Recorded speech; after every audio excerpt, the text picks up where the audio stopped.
तो प्रकाश के परावर्तन और अपवर्तन दोनों के कारण प्रतिबिंब बनता है।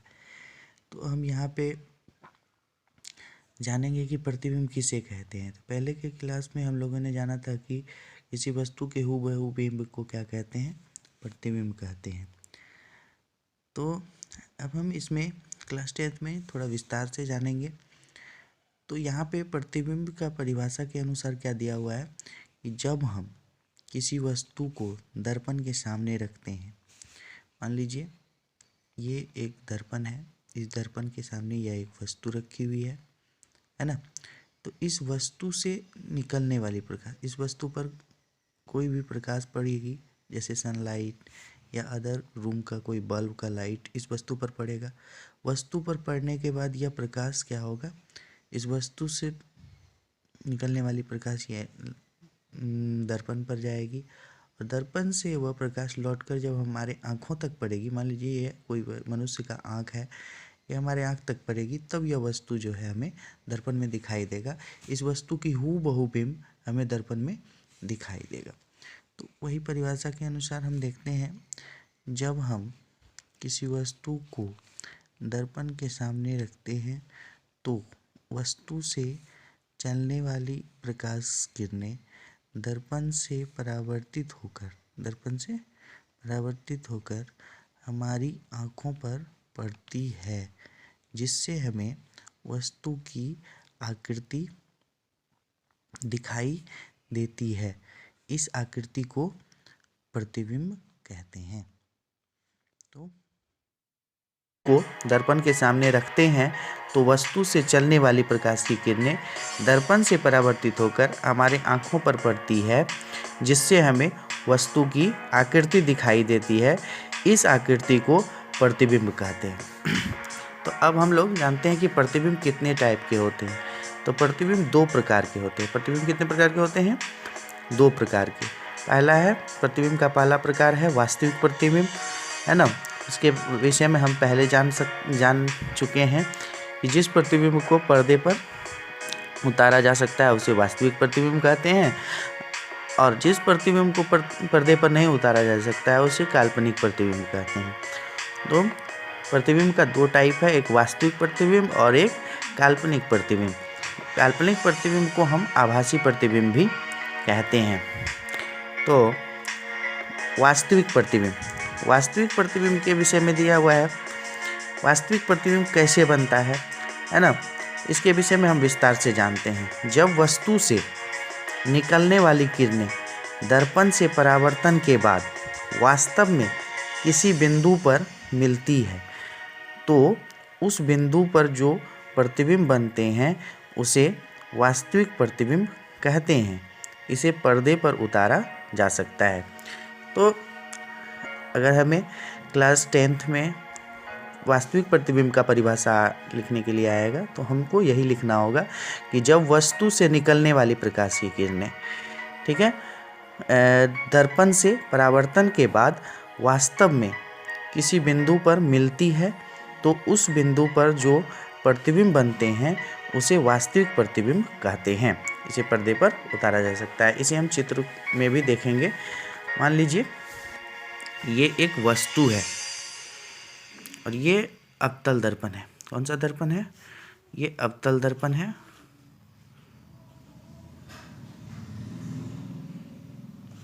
और इसके सामने एक वस्तु रखी हुई है। तो हम प्रतिबिंब बनाने के लिए क्या करते हैं, इस वस्तु से निकलने वाली दो किरणों का परावर्तन कराते हैं।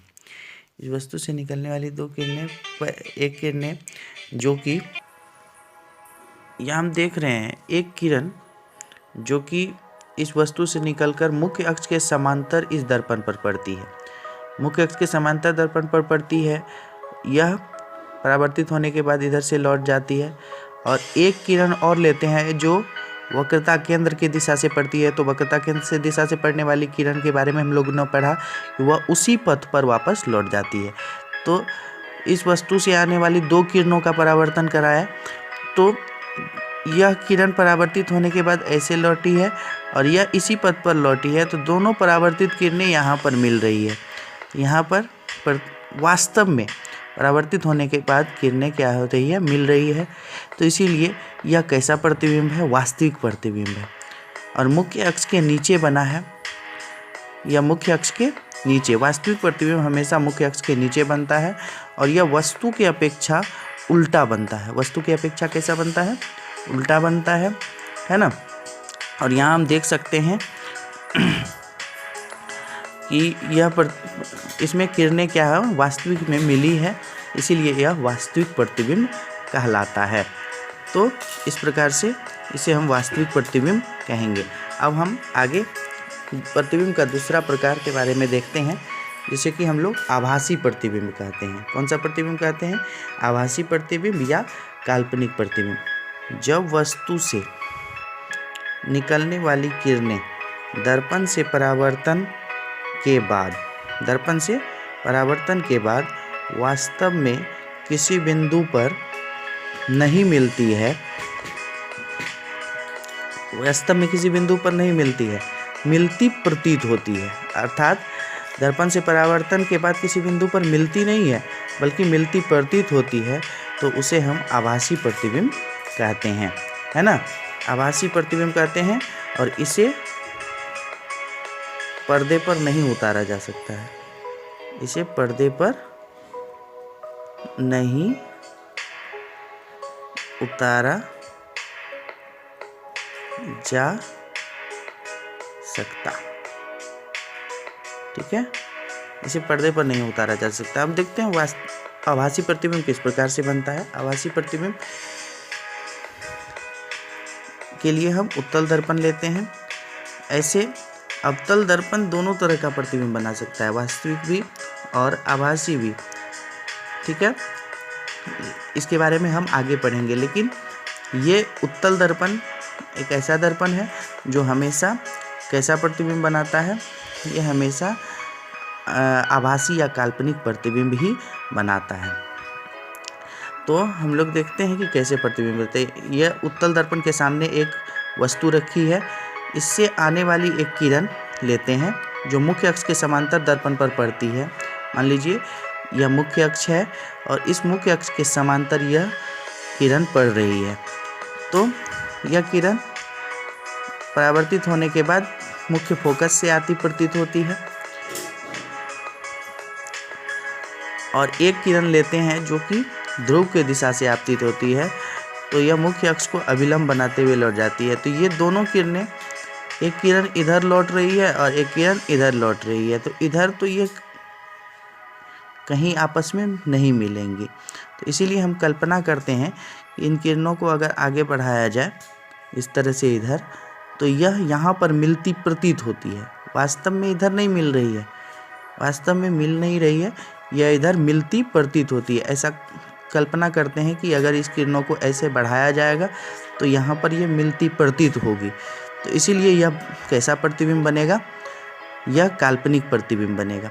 और काल्पनिक प्रतिबिंब हमेशा मुख्य अक्ष के ऊपर बनता है। किधर बनता है, मुख्य अक्ष के ऊपर बनता है और इसलिए यह सीधा प्रतिबिंब बनता है। तो काल्पनिक प्रतिबिंब जो होता है वह सीधा प्रतिबिंब होता है और यह मुख्य अक्ष के ऊपर बनता है, और वास्तविक प्रतिबिंब जो होता है वह मुख्य अक्ष के नीचे बनता है और यह उल्टा बनता है, वस्तु की अपेक्षा उल्टा प्रतिबिंब होता है। इस प्रतिबिंब को पर्दे पर नहीं उतारा जा सकता है, इस प्रतिबिंब को पर्दे पर उतारा जा सकता है। तो यहाँ हम लोगों ने पढ़ा वास्तविक प्रतिबिंब और काल्पनिक प्रतिबिंब के बारे में। तो इस प्रकार से हम वास्तविक प्रतिबिंब और काल्पनिक प्रतिबिंब में ये अंतर देख सकते हैं कि यह प्रतिबिंब जो है, वास्तविक प्रतिबिंब केवल जो है अवतल दर्पण में बन सकता है। किस दर्पण में बन सकता है, अवतल दर्पण में बन सकता है। और काल्पनिक प्रतिबिंब अवतल दर्पण में भी बन सकता है और उत्तल दर्पण में भी बन सकता है, और यह समतल दर्पण में भी बनता है। समतल दर्पण के द्वारा भी बनने वाला प्रतिबिंब के बारे में हम लोग पढ़ेंगे, उसमें भी काल्पनिक प्रतिबिंब ही बनता है। सिर्फ वास्तविक प्रतिबिंब जो है केवल अवतल दर्पण में ही बन सकता है। तो इन सब चीज़ों पर भी हम चर्चा करेंगे। इसके बाद ये देखें कि यह पर प्रतिबिंब जो होता है वास्तविक प्रतिबिंब को पर्दे पर उतारा जा सकता है और आभासी प्रतिबिंब को पर्दे पर नहीं उतारा जा सकता है। वास्तविक प्रतिबिंब जो होता है वह वस्तु के अपेक्षा उल्टा बनता है और काल्पनिक प्रतिबिंब वस्तु के अपेक्षा सीधा बनता है, वस्तु की अपेक्षा सीधा बनता है। तो दोनों प्रतिबिंबों में हम लोगों ने ये अंतरों को देखा और हमने प्रतिबिंब के प्रकार को भी जाना। ये प्रतिबिंब दो प्रकार के होते हैं, वास्तविक प्रतिबिंब, काल्पनिक प्रतिबिंब। काल्पनिक प्रतिबिंब को ही आभासी प्रतिबिंब भी कहा जाता है। आगे के वीडियो में हम और सब विस्तार से जानेंगे।